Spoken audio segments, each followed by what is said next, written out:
it's a content house. It'd be like living in a movie set. It never stops. Have you had to kick anyone out yet?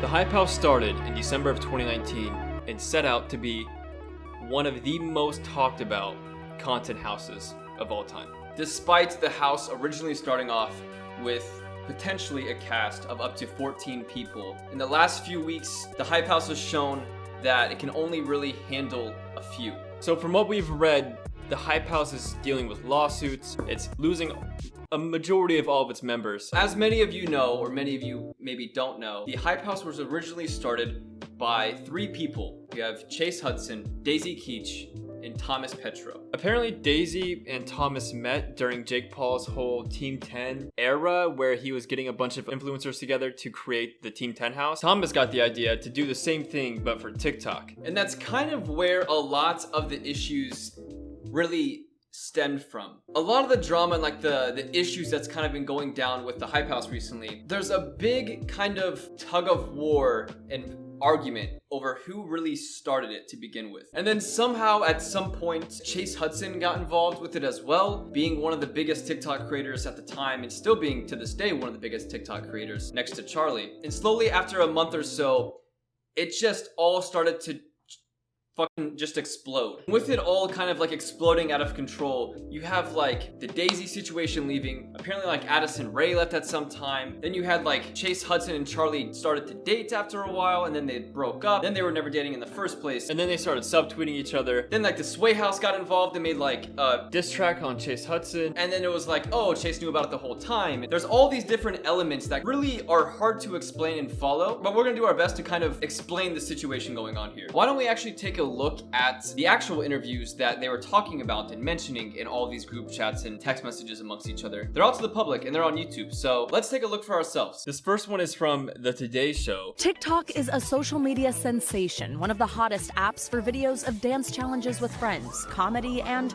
big thoughts on basically anything. See, I just want to point out as well, you notice how they said dance challenges? We haven't really posted it to TikTok in a while. I feel like it's kind of become like a dancing app more than anything, and it's just like, I want to go back to like hit or miss and like furries versus gamers and shit. You know what I mean? I miss like the October 2018 TikTok. Or even like October 2019 TikTok was like really funny and cool. We're not alone on that. There's a tweet that Chase Hudson made that he actually deleted. I happen to screenshot it. I'll put it on the screen right now. He even says too, like, I'm tired of TikTok just being nothing but dance videos. It's boring. But the negativity hasn't affected productivity, with this video even being made upstairs while our interview was happening. They're just like, dude, we have the Today Show coming to interview us. Fuck that, bro. I'm gonna make TikToks on the roof. Make me a TikTok dance. We'll teach you a dance. Yeah, show me the feet first. Okay, so it's, what all do you want from me? Which of course had to be performed in the TikTok bathroom. And now I can confirm being a TikTok star is not as easy as it looks. I'm telling you right now, it is as easy as it looks, okay? No, like, dude, no. The hardest part about becoming a TikTok star is buying a ring light on Amazon. That's the hardest it gets. Just watch this video again. Just watch it for like 2 seconds.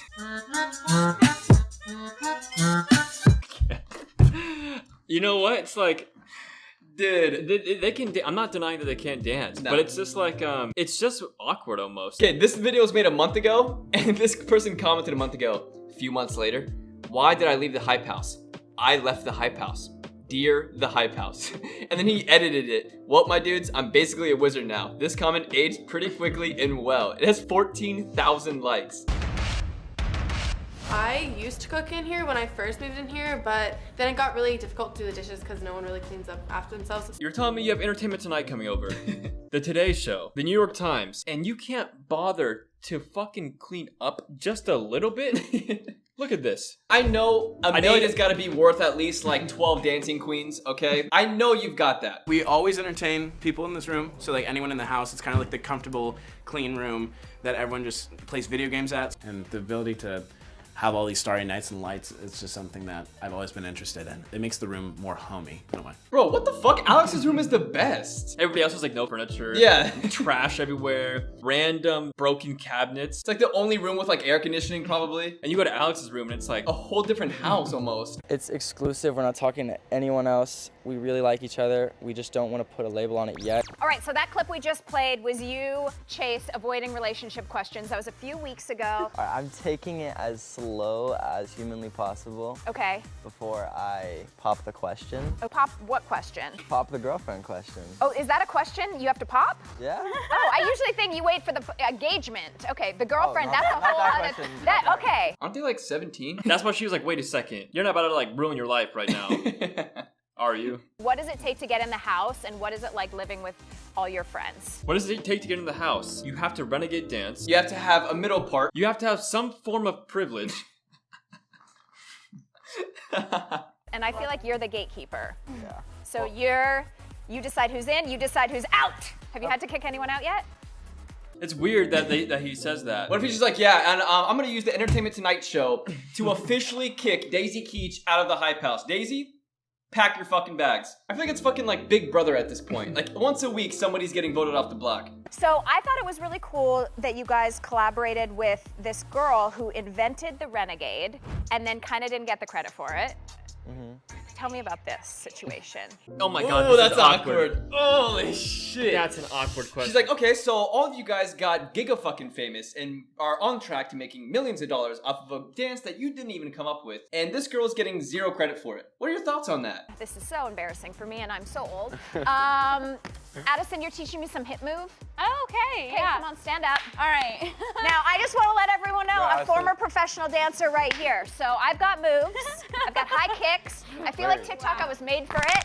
Oh my god, damn it, bro. Why? Dude, this is never good content. Like every single like interviewer or like show that happens with any TikTok stars or house or anything, their idea of content immediately is to teach the interviewer how to make a TikTok or how to dance. And it's it just never, you know what? Maybe it'll hit the mark. We haven't even watched it. Maybe she'll hit this shit hard. Maybe it'll go hard. Let's see. I have trust that it's gonna go hard. Let's see. Helicopter hands. Who's teaching me this?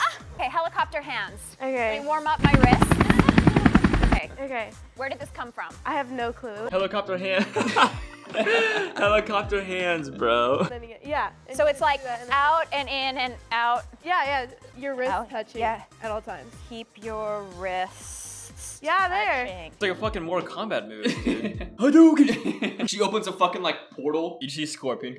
Get over here! Now, if I want to throw it back, that's it. And then what do you do? But I heard there was And like a tap. Throw it back. All right. Okay. Shit. Hold up. 5, 6, 7, 8. Up, snap, and sway.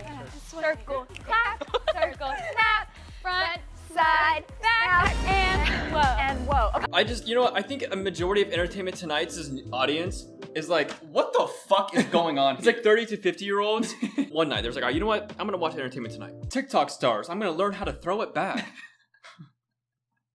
And like, I'm never watching this shit again. Damn, bro, you know what? I honestly miss TikTok just being like a meme, just funny app where it was gamers versus furries. Everybody just kind of roasting each other a little bit, but like in a funny way. Now it's just fucking dances. I feel like to do well on the app, you just gotta like know how to throw it back and like shake your ass a little bit. I hate being like I miss the old TikTok, but I mean, it's kind of true. First thing that we want to cover is the Daisy Keech video that she made about a week ago called The Truth About the Hype House. The first video that kind of started the whole fall of the hype house, talking about all the drama and everything that went wrong with the hype house and why she left it and why her and Thomas kind of fell out. And now Daisy Keech apparently is like already moved out and she started her own house called the Clubhouse. Hopefully they have washer and dryers in this one. And then there's our laundry room, but we don't have washer and dryers yet. And I kind of just want to say for a second, in our original Hype House video, the credit wasn't given to Daisy so bad enough to the point where even in the articles that we were reading explaining the Hype House in our original video, I'm pretty sure at one point we even said, oh, Thomas, the creator of this thing, not even like acknowledging Daisy because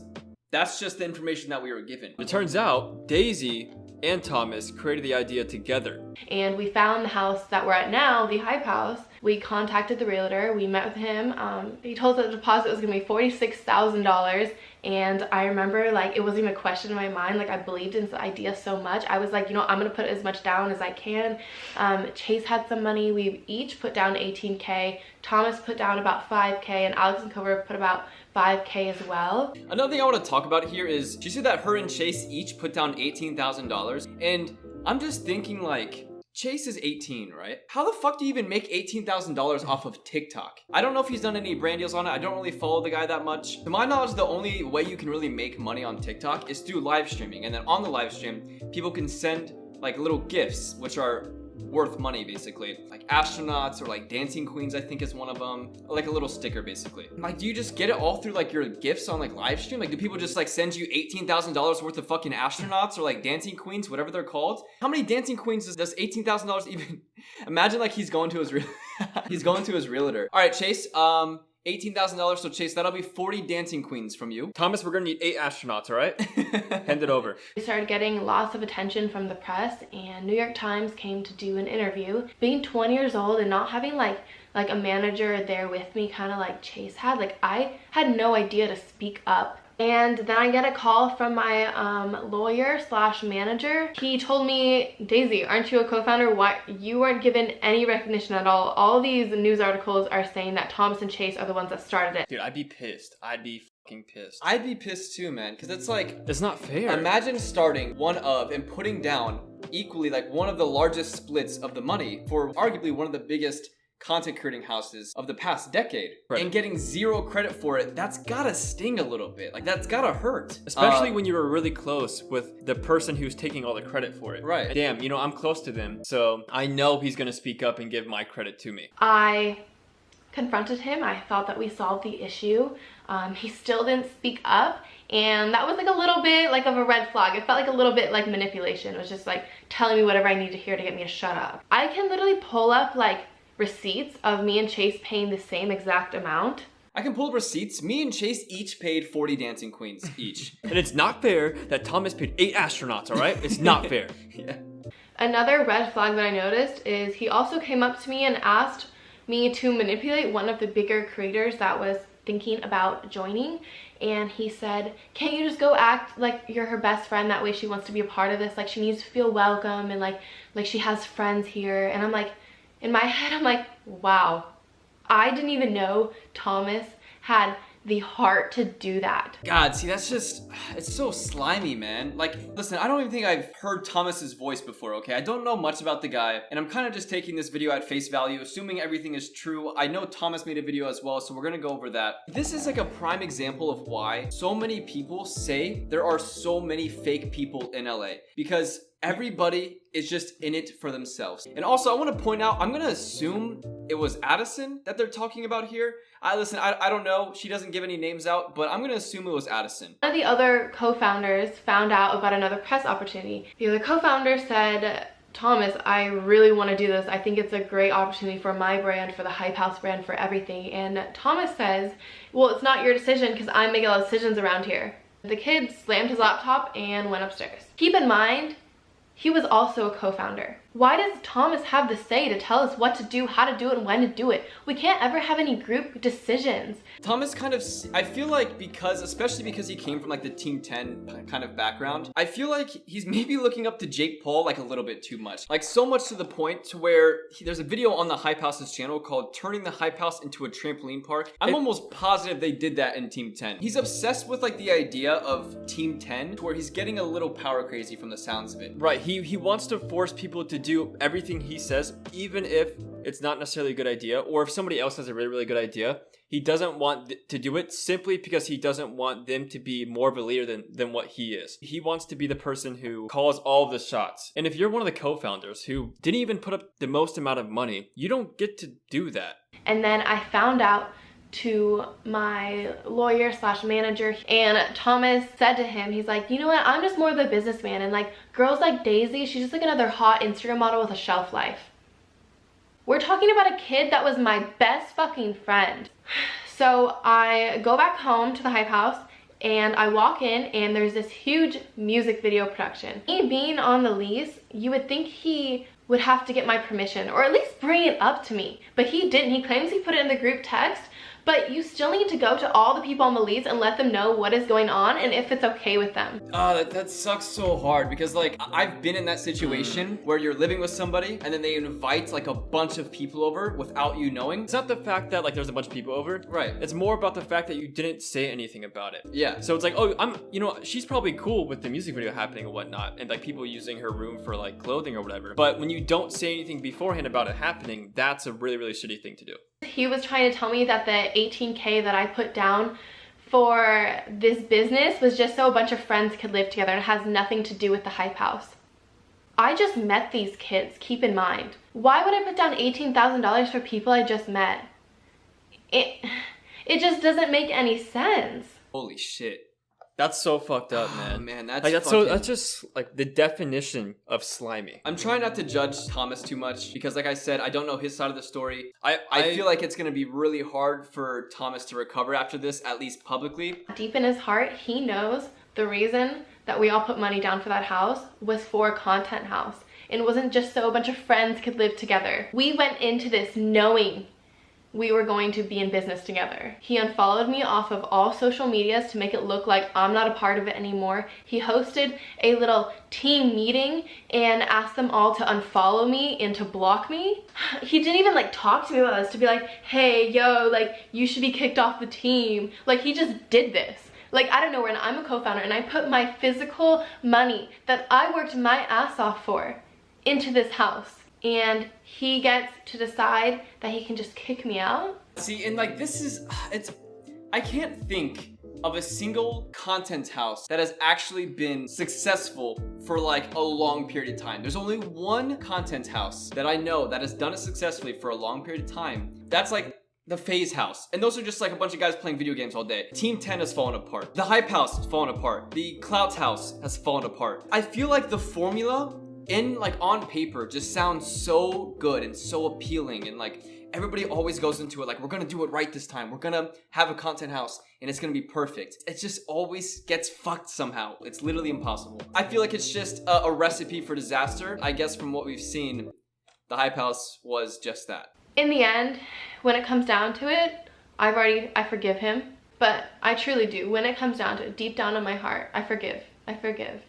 Damn, honestly, shout out to Daisy for this one, man. because I don't think I could forgive somebody after doing all that to me. There's like fucking somebody over, and then there's like stabbing somebody in the back and fucking them over. Then spitting on their grave. I'm just here to give the full story of what actually happened and to give you guys the real truth. This idea dates back to 3 years ago when I worked with Team 10. I always knew that I wanted to create a content house, but my idea for it, I called it the Bang House. That was because a lot of people at the time were being sponsored by Bang. He mentions the Bang House. That does not sound like a good idea for a house name. The Bang House? That sounds like a porn website, alright?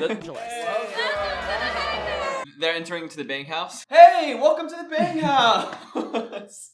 And even if you are referring to the energy drink, Bang is like pretty much crack in a can. So you walk in and there's just fucking lines of cocaine. Yeah, you have like powder-fied Bang just like lined up on fucking countertops. And everybody just does like just one line in the morning right when they wake up. Me, Chase, and Nick were staying at an Airbnb planning out how we were going to make this happen. And that's when I had the idea to bring Daisy into this. So that's where this $46,000 came in. I spent every penny I had, which was $15,000, and Chase put the other $31,000 in. Daisy had agreed to pitch in $18,000 and she would pay us back when her bank became available. I don't know how this got twisted, but Alex and Kouvr did not put any money down into moving into this house. Okay, holy shit. So apparently in this video, Chase didn't even put down 18. Apparently he put down 31. That's like, we just went from like 40 dancing queens to like 80. At least. I had informed everyone in the group chat that there were 3 major press days coming up. We had Monday the 27th, Tuesday the 28th, and Wednesday the 29th. And everyone knew they were coming up, so they closed off their calendars. She had known about this opportunity for almost a week, and was reminded a couple days before that Monday was the Today Show. She skipped the Today Show to work out, and then last minute, the day before our next 2 big press days, she chose to go to the fight in Miami that was going on at the time, and she did not return until the 3rd.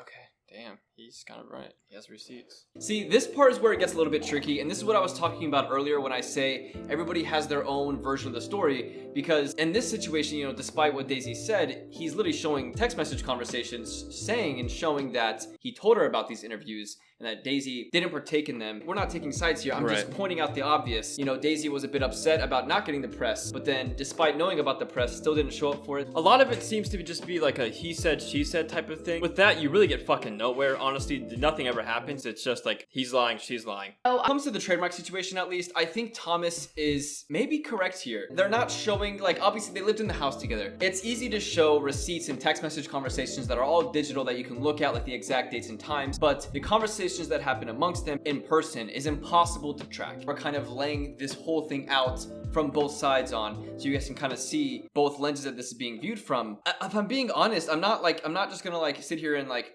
pick a side. I'm going to say what I think is being correctly done on both sides. And with the trademark situation, I can kind of understand and see where Thomas is coming from. He filed it under the Hype House's LLC, and Daisy filed it under her own name. It makes sense on why you wouldn't put it under your own name and why you would put it underneath the company's name. So I see where Thomas is coming from on this part. You know, we're only halfway through this Thomas video right now. After watching Daisy's video and half of Thomas's video, it seems that half of what Daisy said is true and half of what Thomas says is true.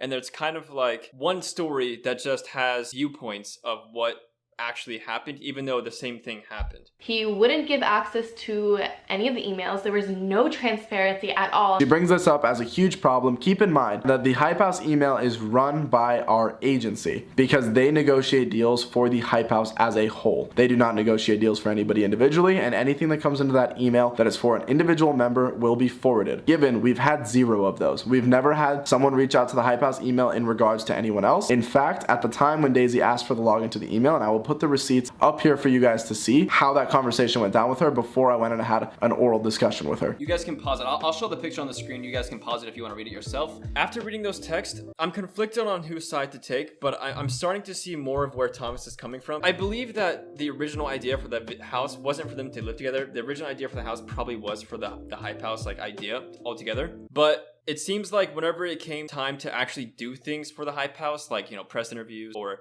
make content, do anything business related, Daisy was either on vacation or like working out or just doing something else. Daisy just wasn't there for it. She just wasn't participating what needed to be done for the Hype House. So eventually it came to the point where it's like, okay, yeah, like Daisy was a part of it and she still is a part of it, but she's not really doing anything to help out for it. So we're all just gonna kind of move on whether Daisy wants to help or not. And another thing as well, when it comes to having access to the social media accounts, that I don't know who's kind of telling the truth here again. The way Daisy explained it, they were all just kind of like friends running the Hype House accounts and Thomas wouldn't share access. And in that aspect, it's a little messed up. And then the way Thomas explains it, the Hype House is like its own separate brand as a whole, and an agency runs it and is in charge of it. So in that aspect, I can understand why each individual creator's manager doesn't need access to the emails and to the accounts, because it's its own separate brand itself. Not everybody needs access to that other than the agency in charge of running the brand itself. So it's like, it's impossible to like, I feel like it's just a clusterfuck, dude. It's a clusterfuck. It's a clusterfuck. She fails to mention in her video that she had moved out of this house 2 weeks prior to the music video being shot here, and that was no longer her room. That was Nick's room. She claims that she came in, there was stuff all in her room. That was no longer her room. She did not pay rent for that month. She had moved out with her friend. See, and then, this is another part. It's so tough, man. Like, he literally shows a screenshot. In Daisy's video, she said, I didn't know when it was happening. I didn't know when everything was going down. And then he shows us a text message conversation literally saying it's happening tomorrow morning from 8 to 10 and Daisy responding. As I mentioned earlier, Daisy never posted other members on her Instagram page. She always stuck with herself because it was better for her own personal brand. After that happened, I reached out to all of our members, and after a large majority vote, we decided that Daisy should no longer be a part of the Hype House. And this was my video that I wanted to put all the facts out there and all the honest truth for you guys so that you would know the full situation before you judge me for it. All right, guys, well, I think that's gonna do for us on the rise and fall of the TikTok Hype House. The Hype House is still going and it's still a thing as far as I know. But if it's anything like the last few months have been for it, like we said a few months ago when we first talked about it, it might not last much longer. Wishing the best for everybody in the house. I mean, it's not like we don't want it to work out. It's just that statistically, it usually doesn't. We hope you guys enjoyed this video. It was kind of, the first half I feel was like a little bit more serious because we were kind of talking about the situation that was going on and kind of giving our opinion on it. But we still try to include some of like our normal funny commentary that we always do. Also, we're really trying to hit 35,000 subs by the end of the year, maybe even 40,000 subs if we can get there. So if you're new here and you're not subscribed, it's literally free, dude. Like, subscribing is free. We make funny videos. I guarantee you will enjoy them. And if you don't enjoy them, then just unsubscribe. That's how confident I am and how much you'll enjoy our videos. So subscribe, it's 100% free. We'd love to have you around. If you haven't seen our other TikTok videos, we've made a TikTok video on like every single TikTok star you can think of. So check them out. I promise you will enjoy them. There's not a doubt in my mind that you won't. We read every single YouTube comment we get. We either reply to it, we heart it. We literally spend hours on Creator Studio just reading our YouTube comments. And a lot of people don't realize this, but like liking a YouTube video and commenting on a YouTube video really helps out with the YouTube algorithm a ton. And it's literally free to do, and it helps us out a lot. We never really plug our like Instagram and Twitters in our videos, but we have Instagram and Twitter if you guys are interested in that. That's gonna do it for this video though. We're gonna go live on TikTok and try to earn some dancing queens, because clearly that's the way to make fucking bank in the TikTok industry.